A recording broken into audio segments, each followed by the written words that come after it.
Recorded Books and One-Click Digital present Plain Tales from the Hills by Rudyard Kipling, narrated by Michael Page. Plain Tales from the Hills. Lispeth.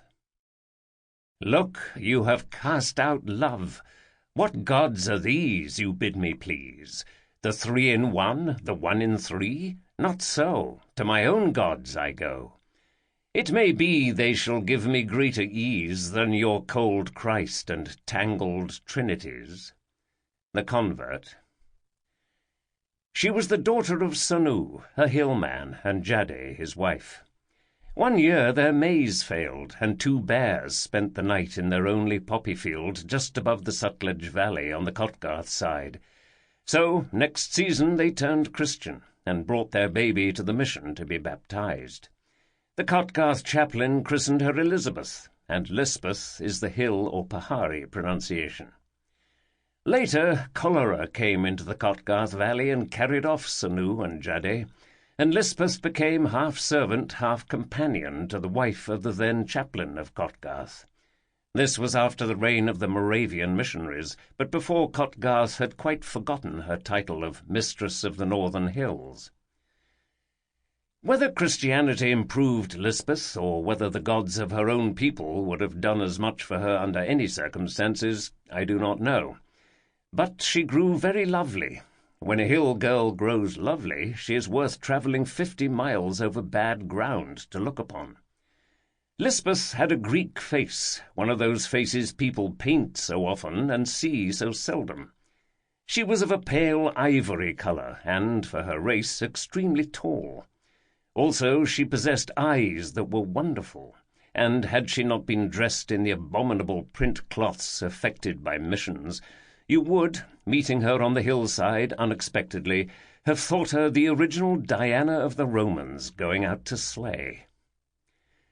Lispeth took to Christianity readily, and did not abandon it when she reached womanhood, as do some hill girls.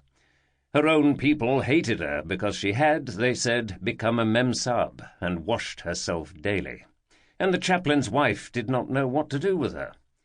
Somehow one cannot ask a stately goddess, 5'10" in her shoes, to clean plates and dishes.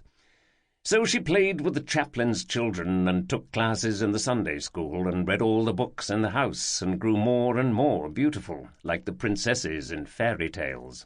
The chaplain's wife said that the girl ought to take service in Simla as a nurse or something genteel, but Lispeth did not want to take service.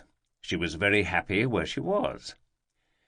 When travellers, there were not many in those years, came to Kotgarth, Lispeth used to lock herself into her own room for fear they might take her away to Simla, or somewhere out into the unknown world.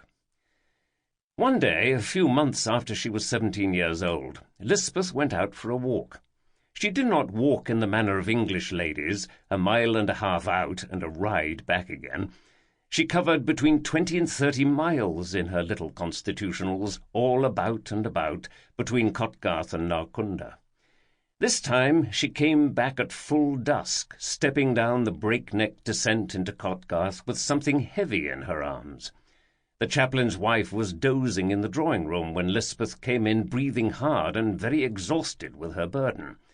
Lispeth put it down on the sofa and said simply, "This is my husband. I found him on the boggy road. He has hurt himself.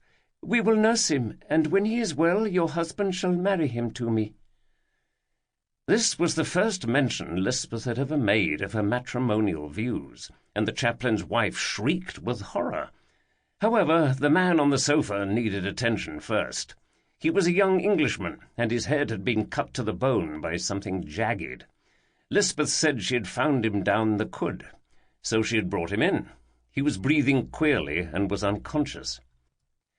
He was put to bed and tended by the chaplain, who knew something of medicine, and Lispeth waited outside the door in case she could be useful. She explained to the chaplain that this was the man she meant to marry, and the chaplain and his wife lectured her severely on the impropriety of her conduct. Lispeth listened quietly and repeated her first proposition. It takes a great deal of Christianity to wipe Sample complete. Ready to continue?